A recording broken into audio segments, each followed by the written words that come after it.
If a man doesn't want to accept your children, that's a sign that you probably shouldn't date them. Hey, what's up, you guys? Welcome back. My name is Caroline, and I'm here with Elizabeth. And today we're gonna be doing our snake of the day. So our snake of the day this time her name is Diane Downs. Dee Dee. So she was born Elizabeth Diane Fredrickson. She is an American woman convicted of the May 1983 murder of her daughter and the attempted murder of her other two children. Ooh. Okay, we're off to a rough start. She met her husband, Steve Downs. Alright, so after her graduation, she enrolled in a Baptist college, but was expelled after 1 year for promiscuous activity. She ran away and then married Steve. Okay. That makes a little more sense. She had 3 children. Then Steve and Diane got divorced. Okay. Because Diane wanted to have another child. She saw an abortion pop-up thing at a fair, and that's when she decided she wanted another child. But Steve didn't want another child, so he got a vasectomy. Dude. So then she decided that she was gonna find a baby daddy. And she did. His name was Lee West, and he was 19 years old. Oh, she a cougar too. Well, he found out that they were having this affair and walks in on them, What's this? So it's like It was like the 70s? All I know about the 70s is from that 70s show, so. They divorced because Diane. Conflict of interest. Activity is back, right? This is where it gets sad. Oh no. On May 19th, 1983, Downs supposedly shot her 3 children in the car, right? She then drove them to the hospital. When they arrived at the hospital, there was blood splatter everywhere in the car but on Diane. So that's a little sus. By the time they reached the hospital, Cheryl had died and the 2 other children were in critical condition, and she only had a gunshot in her left forearm. After the murder, she told the police that somebody came up to her on this empty abandoned road somewhere and tried to carjack her, and in the process shot her 3 children and her. She called this guy called Knickerbocker, who she was supposedly having an affair with back in Arizona. And that's okay. So then the forensic evidence that she told that was found did not match her story. There was no blood splatter on the driver's side of the car, nor was there any gunpowder residue on the driver's door or on the interior door panel. Wild. You should read her book, Diane Downs' Best Kept Secrets. Did she write this book? Yeah, she did. In prison? Yes.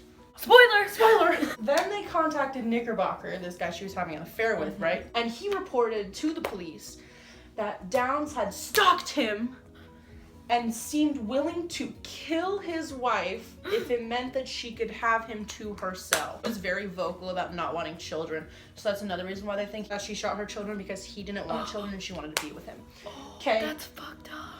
She also neglected to tell the police that she owned a .22 caliber handgun. Investigators later found out about, right, after Steve and Knickerbocker said oh, by the way, she owns a .22 caliber handgun, if you do not know that. I had a question really quick. Knickerbocker? Yeah, isn't that such a strange Is that his first name or his last name? That's his last name. I thought someone was going around. First name Knickerbocker, goes by Nikki. He's like, hey, is your name Nicholas? No, it's Knickerbocker. The police found out about this gun, right? Yeah. They checked it, with the extraction markings that were at the crime scene where the children were shot. Oh, okay. Right? I get that. And they matched the same gun that shot her children. Wow. Dun dun! Dun dun! Dun dun! Never would have guessed that it was her. Prosecutors argued that Downs shot her children to be free of them, right? So she can continue on her affair with Knickerbocker, who she claimed let it be known that he didn't want children. So there is her motive. She was convicted of the charges on June 17th, 1984 and was sentenced to life in prison plus 50 years. Yikes. Fun fact, she escaped prison and then was found like a block away, like What was 10 she days doing? later. I don't know. 10 days? Prior to her arrest and trial, she got pregnant with a 4th child. Who does that? Who impregnates a murderer? Sorry. I didn't mean to raise my hands. I want to impregnate a murderer.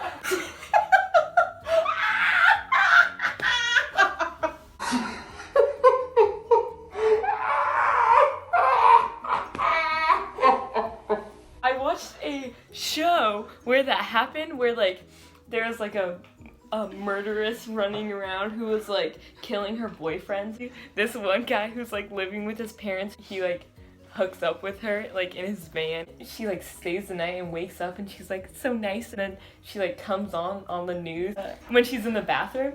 So then the mom just like knocks her out with the television and they put her in jail. Yeah, but then she gets pregnant and drops the baby off, and it's called Raising Hope.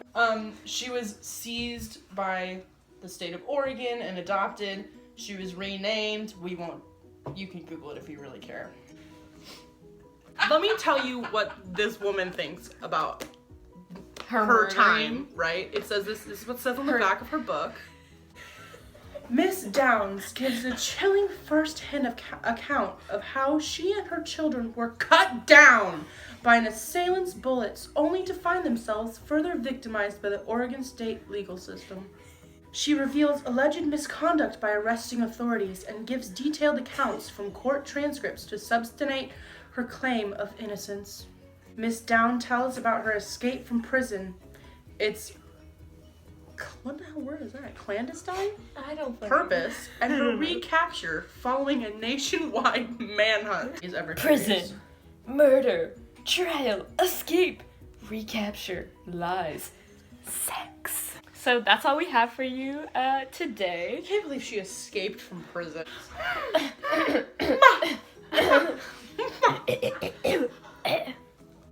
Thanks for watching. Please be sure to give us a big thumbs up, like, subscribe, comment, I don't know. Tune in next time. Once again, did not prepare for this.